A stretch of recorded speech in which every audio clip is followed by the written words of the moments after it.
Lady. And I'm Madeline.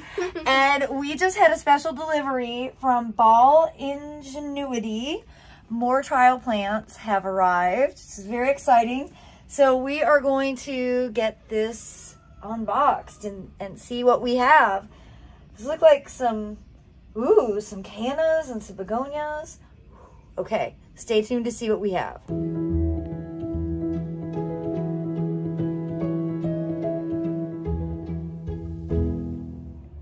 Well, this was a very exciting plant delivery.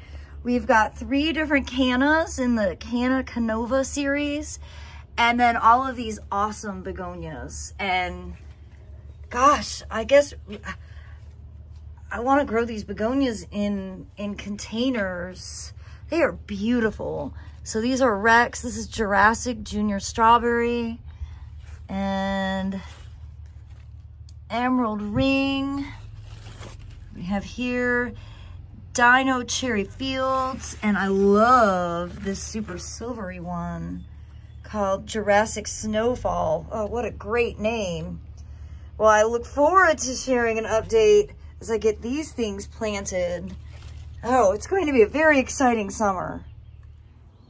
Well, I'm out bright and early today to replant these 2 front containers.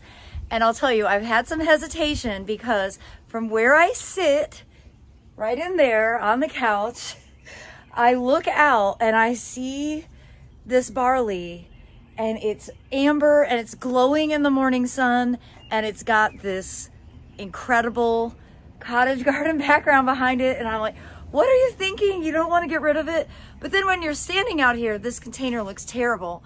But just to give you an idea of why I've hesitated to remove this, but this morning it occurred to me, it's not for waste.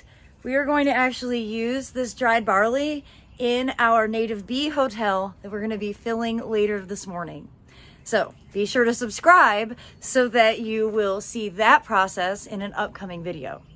But for now, I am going to pull the barley out of these 2 front planters, and we'll get the process started to get them replanted with all of these beautiful trial begonias and impatiens.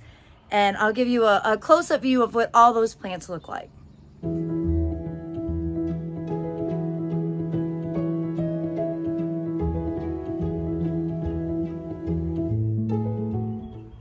All right, it's really important to note, I am not removing all of the soil from these 2 pots. And this is actually year 3. I planted these in 2020, and this is Soil Cube. And I just basically will add another couple of inches to refresh it. There's no reason at all to remove all your potting soil every single time you replant. You don't do that in the ground. Why would you need to do that in a pot?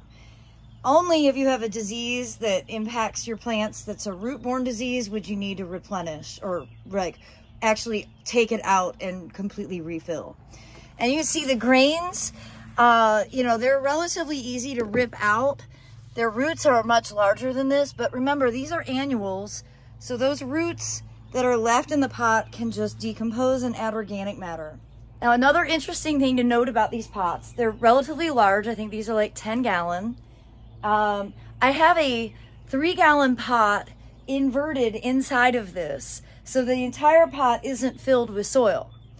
Now, that's good for saving on soil, but bad when you're growing things with big root systems because it makes it really hard to keep the pots watered.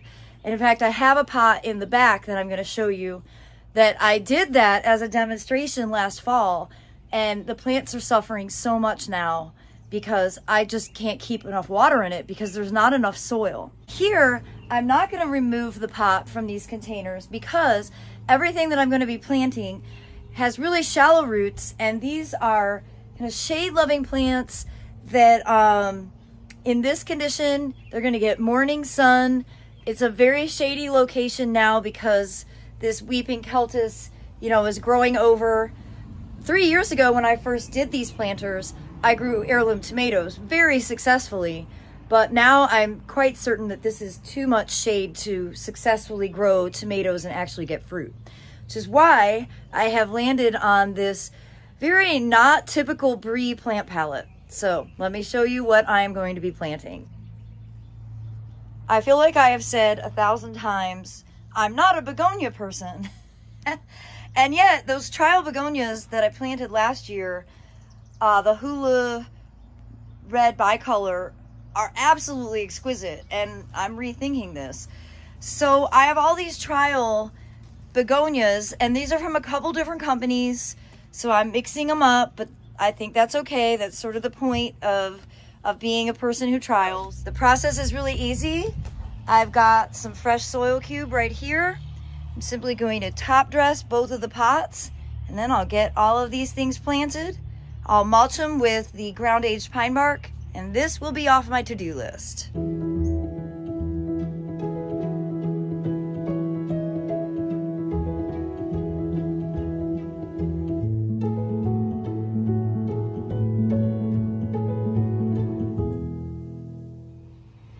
Well, I immediately started questioning my decisions because this pot is in a lot of sun, but I know it's short-lived.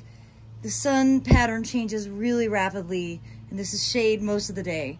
So in this container here, which I think looks really pretty, we've got this collection of begonias and one impatient. Of course, Reginald has been instrumental in getting all of this accomplished. Just want to acknowledge his presence. And then in this planter, which is shade, which is definitely appropriate for all of these plants, I have got this collection. And of course, these are right here adjacent to the driveway bed. So I've got easy access to a hose to water these every day. And if the plants in that pot start to look like they're suffering, I'll just change it. You know, that's the great thing about gardening. You can always change it. And I'm not gonna let myself get paralyzed. However, I do feel confident that overall these plants will be fine because they're really not in full sun for all that long. Well, everyone, I hope you'll be inspired by these planters in the shade that will thrive through the summer season. I have to say, I'm really impressed with these new varieties of begonias. Again, I have never been a begonia person. 2023 just might be the year that I completely change my tune.